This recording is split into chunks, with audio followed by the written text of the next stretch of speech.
अगर भक्त सच्चे हृदय से भगवान को पुकारे, भगवान को याद करे, तो भगवान को आना ही पड़ता है अपने भक्त को दर्शन देने। तो आज हमारी कहानी भक्त के बस में है भगवान। एक गरीब बालक था जो कि अनाथ था।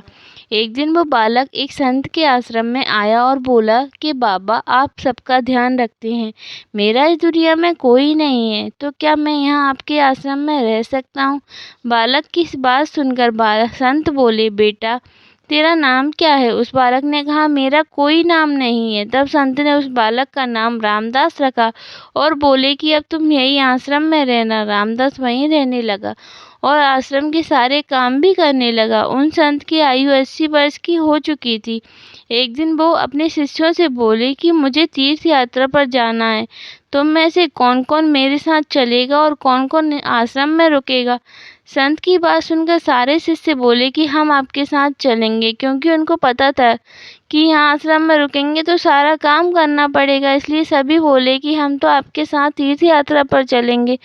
अब संत सोच में पड़ गए कि किसे साथ ले जाएं और किसे नहीं, क्योंकि आश्रम पर किसी का रुकना भी जरूरी था। बालक रामदास संत के पास आया और बोला, बाबा, अगर आपको ठीक लगे तो मैं यहीं आश्रम पर रुक जाता हूँ। संत ने कहा, ठीक है, पर तुझे काम करना पड़ेगा। आश्रम की साफ सफाई में भले ही कमी रह जाए, पर ठाकुर जी की सेवा में कोई कमी मत रखना। रामदास ने संत से कहा कि बाबा, मुझे तो ठाकुर जी की सेवा करनी नहीं आती, आप बता दीजिए कि ठाकुर जी की सेवा कैसे करनी है, फिर मैं कर दूंगा। संत रामदास को अपने साथ मंदिर ले गए। वहां उस मंदिर में राम दरबार की झांकी थी। श्री राम जी, सीता जी, लक्ष्मण जी, हनुमान जी थे। संत ने बालक रामदास को ठाकुर जी की सेवा कैसे करनी है सब सिखा दिया। रामदास ने गुरु जी से कहा कि बाबा, मेरा इनसे रिश्ता क्या होगा, ये भी तो बता दो, क्योंकि अगर रिश्ता पता चल जाए तो सेवा करने में आनंद आएगा। उन संत ने बालक रामदास से कहा कि तू कहता था ना कि मेरा कोई नहीं है, तो आज से ये राम जी और सीता जी तेरे माता पिता हैं। रामदास ने साथ में खड़े लक्ष्मण जी की को देखकर कहा, अच्छा बाबा, और ये जो पास में खड़े हैं वो कौन है? संत ने कहा, ये तेरे चाचा जी, और हनुमान जी के लिए कहा कि ये तेरे बड़े भैया हैं। रामदास सब समझ गया और फिर उनकी सेवा करने लगा। संत शिष्यों के साथ यात्रा पर चले गए। आज सेवा का पहला दिन था। रामदास ने सुबह उठकर स्नान किया और भिक्षा मांगकर लाया और फिर भोजन तैयार किया। फिर भगवान को भोग लगाने के लिए मंदिर आया। रामदास ने श्री राम, सीता, लक्ष्मण और हनुमान जी के आगे एक थाली रख दी और बोला, अब पहले आप खाओ, फिर मैं खाऊंगा। रामदास को लगा कि सच में भगवान बैठकर खाएंगे, पर बहुत देर हो गई, रोटी तो वैसी की वैसी ही थी। तब बालक रामदास ने सोचा, नया नया रिश्ता बना है तो शायद शर्मा रहे होंगे। रामदास ने पर्दा लगा दिया। बाद में खोलकर देखा, तब भी खाना वैसा का वैसा पड़ा था।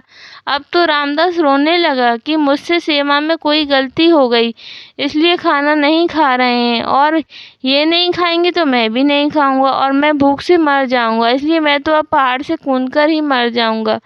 रामदास मरने के लिए निकल जाता है। तब भगवान राम जी हनुमान जी को कहते हैं, हनुमान, जाओ उस बालक को लेकर आओ और बालक से कहो कि हम खाना खाने के लिए तैयार हैं। हनुमान जी जाते हैं और रामदास कूदने के ही वाला होता है कि हनुमान जी पीछे से पकड़ लेते हैं और बोलते हैं, क्या कर रहे हो?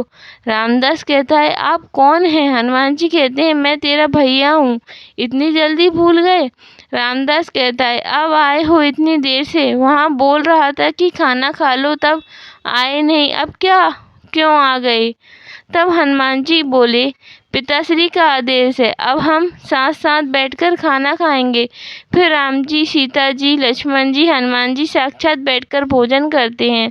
इसी तरह रामदास रोज उनकी सेवा करता और भोजन कर रहा था। सेवा करते करते 15 दिन हो गए। एक दिन रामदास ने सोचा कि कोई भी माँ बाप हो, वो घर में काम तो करते ही हैं, पर मेरे माँ बाप तो कोई काम नहीं करते, सारा दिन खाते रहते हैं, मैं ऐसा नहीं चलने दूंगा। रामदास मंदिर में जाता है और कहता है, पिताजी कुछ बात करनी है आपसे। राम जी कहते हैं, बोल बेटा, क्या बात है। रामदास कहता है कि अब से मैं अकेले काम नहीं करूँगा, आप सबको भी काम करना पड़ेगा। आप तो बस सारा दिन खाते रहते हो और मैं काम करता रहता हूँ। अब से ऐसा नहीं होगा। राम जी कहते हैं, तो फिर बताओ बेटा, हमें क्या करना है।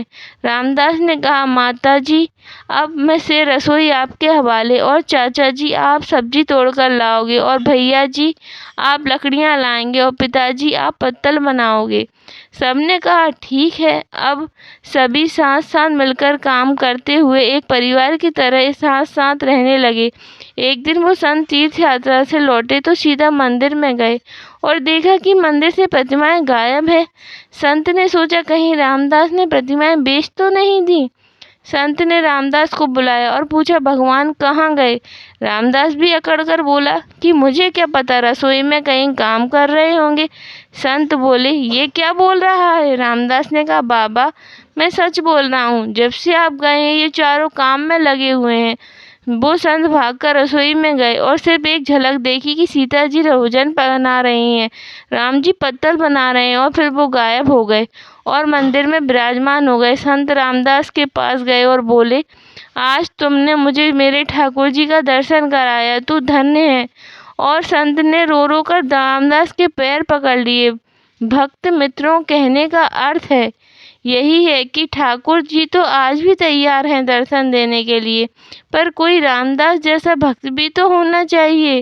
राम जी हमारे बापू हैं, सीता जी मेरी मैया हैं, लक्ष्मण जी मेरे चाचा हैं, हमारे हनुमान जी मेरे भैया हैं। अगर हमारी कहानी पसंद आई तो हमारी कहानी को लाइक कीजिए, अपने दोस्तों के साथ शेयर कीजिए।